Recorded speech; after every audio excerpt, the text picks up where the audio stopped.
যদি আমাদের আজকের এই সংবাদ সম্মেলনের বিষয়বস্তু নিয়ে আপনাদের কোনো কোয়েশ্চেন থাকে, প্রশ্ন থাকে, আমাদের আজকের এই সংবাদ সম্মেলনে উপস্থিত আছেন বস্তুর মধ্যে মানুষ সত্তার প্রবক্তা, মানবতার রাজনীতির প্রবক্তা, বিশ্ব ইসলামী বিপ্লবের প্রবক্তা, সত্য মানবতা বন্ধু দিশারি আল্লাহ ইমাম ভাইয়া।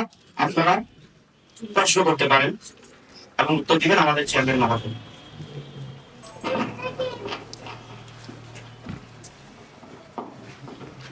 আপনাদের পরবর্তী কর্মসূচি কি হবে?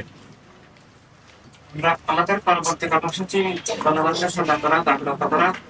দেশে আসলে ষড়যন্ত্র কায়েম হয়েছে, কায়েম হয়েছে, গণতন্ত্র হত্যা হচ্ছে, আগামী নির্বাচন প্রহসনের দিকে এগিয়ে যাচ্ছে। এই অবস্থায় জনগণকে দেশ, রাষ্ট্র, ধর্ম, গণতন্ত্র, মানবাধিকার সবাইকে ঐক্যবদ্ধভাবে রাখা হবে। আমরা জনগণের কাছে যাবো, আর যাবার তো কোনো জায়গা নেই। তারা আমাদের কথায় কর্ণপাত করেননি। ওইভাবেই সামনে রমজান, আমরা সারা রমজানে আমরা আমাদের দেশের সব জায়গায় আমরা প্রোগ্রাম করবো। এভাবে আমরা জনগণের কাছেই এই বিচার দিব এবং জনগণকে দেশ রক্ষায় ইসলামের বিপ্লবে মানবতার পক্ষে হওয়ার জন্য আমরা আবেদন জানাবো। আচ্ছা, এটা কি কারো ইন্ধন কিনা যে আপনাদেরকে সুষ্ঠু সমাবেশ করতে দিচ্ছে না? এখন তো আসলে সবাই স্বাধীন এই দেশে আপনারা একটা মত প্রকাশের সেই স্বাধীনতা তারাই বলেছে। আসলে এটা কারো ইন্ধন কিনা, কারো আসলে এইটার পিছনে কোনো কিছু নিশ্চিত কিনা? স্বাধীন বলেছে, কিন্তু বাস্তবে আমরা স্বাধীনতা পাচ্ছি না। আমরা আরো রুদ্ধ হয়ে গেছি, আমাদের বাক স্বাধীনতা রুদ্ধ হয়ে গেছে। আমাদের মানে একটা নিবন্ধিত রাজনৈতিক দলের, একটা শান্তিপূর্ণ দলের শান্তিপূর্ণ কর্মসূচি রুদ্ধ বাধা দিচ্ছে। তো এটার পিছনে ইন্ধন অবশ্যই আছে। আমরা যেহেতু মানবতার রাজনীতি একটা স্বতন্ত্র রাজনীতি, আমরা বস্তুবাদী, জাতীয়তাবাদী, ভিত্তিক রাজনীতির যেমন বিরুদ্ধে, অপরদিকে যেহেতু সেটা মানবতার বিরুদ্ধে, ইনসানিয়ত সেটা এলাও করে না। অপরদিকে ধর্ম রক্ষার জন্য, রাষ্ট্র রক্ষার জন্য আমরা ধর্মের নামে অধর্মবাদী, জঙ্গিবাদী রাজনীতির বিরুদ্ধে। তো ধর্মের নামে যে ধর্ম ধ্বংসাত্মক, ধর্মের নামে নিজেদের মতবাদ চাপিয়ে দিয়ে রাষ্ট্রকে জবরদখল করে, ধর্মকে রাষ্ট্রকে জবরদখল করার যে ষড়যন্ত্র, ধর্মের নামে রাজনীতির আমরা বিরোধী। আমরা বলি মানবতা রাজনীতি, ধর্মের রাজনীতি। তাই ধর্মের নামে যে জঙ্গিবাদী, উগ্রবাদী, সাম্প্রদায়িক রাজনীতিগুলো আছে তাদের মুখোশ করে দেওয়ায় তারা সরকারকে প্রভাবিত করে, সরকারের সহযোগিতায় এভাবে আমাদের বাধ্যতা হচ্ছে, প্রচারণা বন্ধ করে দিচ্ছে এবং বিভিন্নভাবে আমরা তাদের নিপীড়নের শিকার হচ্ছি, মিথ্যা অপবাদের শিকার হচ্ছি। তথা মানবতা রাজনীতির বিরুদ্ধেই তাদের ষড়যন্ত্র, গণতন্ত্রের বিরুদ্ধেই তাদের ষড়যন্ত্র। আচ্ছা, গত পরশুদিন আপনাদের কার্যক্রম চলাকালীন গাড়ি সহ মনে হয় গ্রেপ্তার করেছে, এই বিষয়টি একটু দেখি। আমাদের প্রোগ্রামের জন্য আমরা আবেদন করেছি আরো 2 সপ্তাহ আগে। তারা মৌখিকভাবে সম্মতি দিয়েছেন। আমরা সবাই আবেদন করেছিলাম 5 তারিখের জন্য, তারাই বলবেন 28 তারিখে করেন। তো ওইভাবে তাদের মৌখিক সম্মতি তারা দিলেন। এরপর কোতোয়ালি থানা থেকেও ইসলামী বিপ্লবের পক্ষে এবং তারা সুপারিশ করলেন, অথরাইজ করলেন, কারণ তারা গান্ধীকে মাতান কোতোয়ালি থানার আওতায়। তো তাদের একটা অপারেশন লাগে চূড়ান্ত অনুমতির জন্য। তো এভাবে প্রোগ্রামের মাত্র 2 দিন বাকি। আমাদেরকে তো জনগণের কাছে পৌঁছাতে হবে। যদি একদিন আগে প্রোগ্রামের আগের দিন যদি তারা অফিসিয়াল লেটার আমরা জনগণের কাছে তারা প্রচার করতে পারলাম না, এভাবে আমরা প্রোগ্রাম করবো না। এখানে কিন্তু সাধারণত আইন পরিষদ কোনো কিছু সাধারণভাবে করে না, বা প্রশাসনের অনুমতির বিরুদ্ধে কিছু করে না। তো এইভাবেই আমাদের বিভিন্ন জায়গায় হ্যান্ডেল বিতরণ করছিলেন। তারা তাদেরকে ধরে নিয়ে গেলেন, তাদেরকে ধরে নিয়ে এই কোনো মামলা, তাদের কারোর বিরুদ্ধে কোনো মামলা নাই, কিছু নাই, জন্য ধারায় আবার জেলে পাঠিয়ে দিলেন। তো এটা একটা মারাত্মক রাজনৈতিক নিবেদন, এটা স্বৈরতান্ত্রিক আচরণ, এটা খুবই অন্যায় অপরাধ। এখন আমরা একটা আইন মোতাবেক তাদেরকে মুক্ত করার চেষ্টা করে যাচ্ছি। আপনারা আজকে এই সংবাদ সম্মেলনটা কেন ডেকেছেন? এটা জনগণের কাছে আপনাদের মাধ্যমে, সংবাদ মাধ্যমের মাধ্যমে দেশে গণতন্ত্র নাই, দেশের স্বৈরতন্ত্র কারণ হচ্ছে আমরা যে আন্দোলন করেছি বিগত গণতন্ত্রের জন্য, স্বাধীনতার জন্য, যার যার বিশেষ সদস্য নিয়ে চলার জন্য, তা যে আসেনি, বরং আগের থেকে আরো ডবল স্বৈরতার কায়েম আছে, ডবল ফেসিবাদ কায়েম হয়েছে। দেশ, রাষ্ট্র, গণতন্ত্র ধ্বংসের দিকে যাচ্ছে। আমাদের অধিকার হরণ করা হচ্ছে। এটা জনগণের কাছে আপনাদের মাধ্যমে তুলে ধরার জন্য, এবং শুধু তুলে ধরা নয়, যে জনগণকে এই নব্য ফেসিবাদ থেকে রাষ্ট্রকে ধ্বংস করার ক্ষমতাকে ধ্বংস করার এই চক্রান্তকে রক্ষায় মানবতা রাজনীতির ধারায় জনগণকে তো উপলব্ধ হতে হবে। আমরা মনে করি রাষ্ট্র সরকার এবং আমরা তাদের শত্রু মনে করি না, আমরা কোনো রাজনৈতিক দলকে শত্রু মনে করি না। তবে যে গোষ্ঠীবাদী রাজনীতি অবশ্যই জীবনের শত্রু, মানবতার শত্রু, গণতন্ত্রের শত্রু, রাষ্ট্রের শত্রু। রাষ্ট্র আর গোষ্ঠীর নয়, এক ধর্ম নয়, এক জাতির নয়, এক মতবাদের নয়। কেউ যেন এক গোষ্ঠীর মাধ্যমে রাষ্ট্রকে দখল করে তাদের মতামত চাপিয়ে অন্যদের ধর্ম মত নিষিদ্ধ করতে না পারে। আজকে মাদার হামলা হচ্ছে, উপসনালয় হামলা হচ্ছে, আমাদের ভাষাটা হারানো হচ্ছে। এভাবে এভাবে যেন না হয়, দেশটা যেন মানবতা রাখতে হয়, সবার শান্তি অধিকার নিরাপত্তা রুটি রুটির যেন নিশ্চিত হয়, সেজন্যই আমরা সমাবেশ এবং তা করতে না পারায় জনগণকে এখন অবশ্যই সবার নাগরিক দায়িত্ব ধর্মকে, দেশকে, রাষ্ট্রকে, অধিকার, স্বাধীনতাকে, নিরাপত্তাকে, অর্থনীতিকে রক্ষা করা।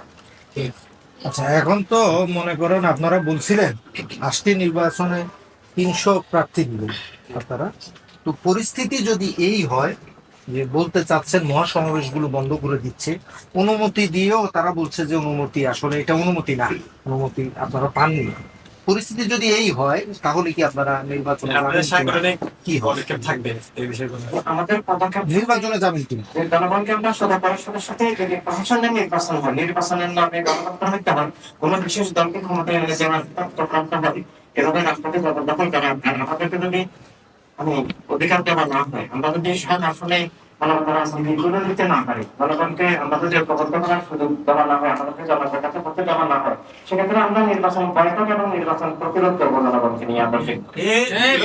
আচ্ছা, বিগত সময় আপনারা বিভিন্ন দল থেকে আমরা শুনে আসতেছি, ইদানিং সময় আপনাদেরকে বিগত সরকার যারা আছে তাদেরকে তাদের দোষরে বলা হয় বা আপনারা তাদের সহযোগী ছিলেন, এই বিষয়ে সেটাই বলেছেন যে মিথ্যা যা রয়েছে সেটা তাদের ভিত্তি।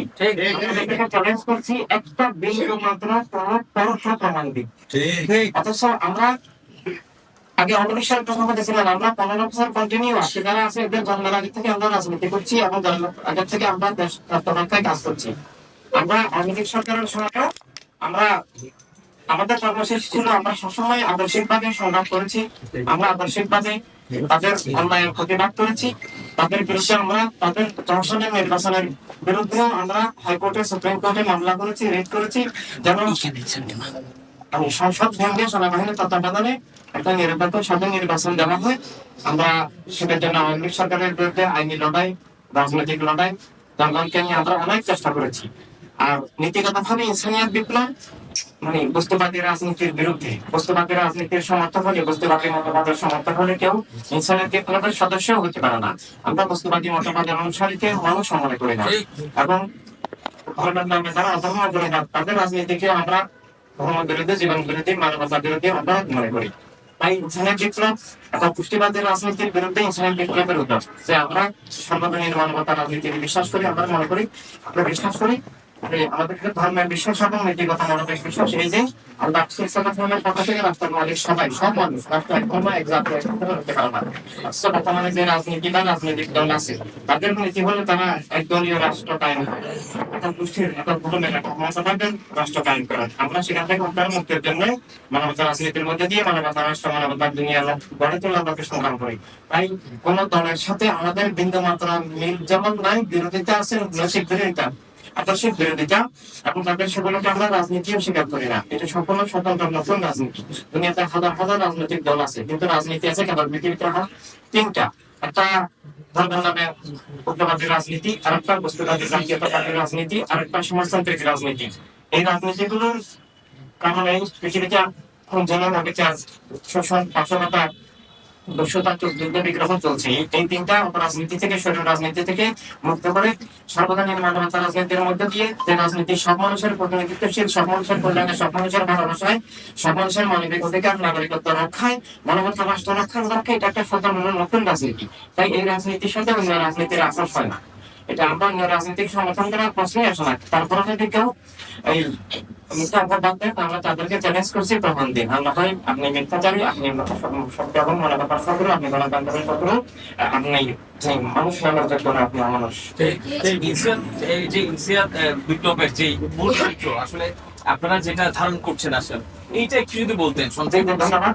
এছাড়া বিপ্লব মানব জীবনের আধ্যাত্মিক এবং রাজনৈতিক রূপরেখা। আধ্যাত্মিক, আত্মিক রূপরেখা এই যে এই জীবন ভাষা গোত্র দেশ রাষ্ট্র লিঙ্গ কন্যা সব বস্তুবাদী চেতনার বস্তুবাদী আত্মপরিচয়ের মধ্যে যে আমরা সবাই মানুষ, সব মানুষ ভাই ভাই মানবতার দুনিয়া চাই।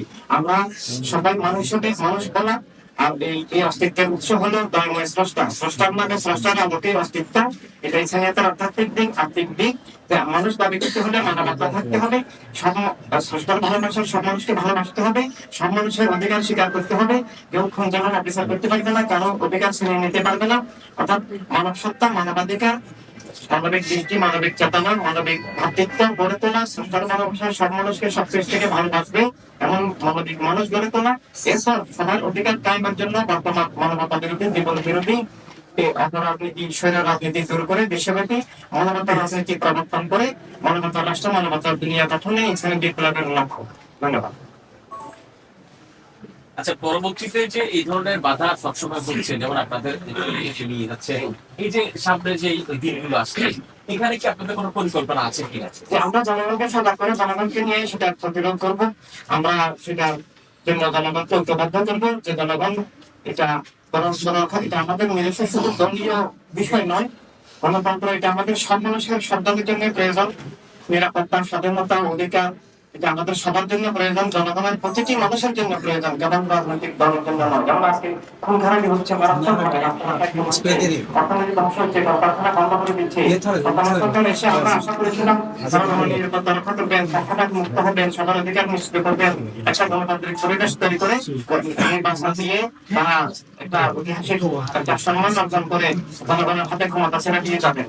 কিন্তু সম্পূর্ণ বিপরীত অবস্থা আমরা দেখতে পাচ্ছি। এই অবস্থায় রাষ্ট্র রক্ষা, গণতন্ত্র রক্ষা, ধর্ম রক্ষা এবং মানবাধিকার রক্ষা, নিরাপত্তা রক্ষা, অর্থনীতি রক্ষা আমাদের দেশের প্রতিটি নাগরিকের দায়িত্ব।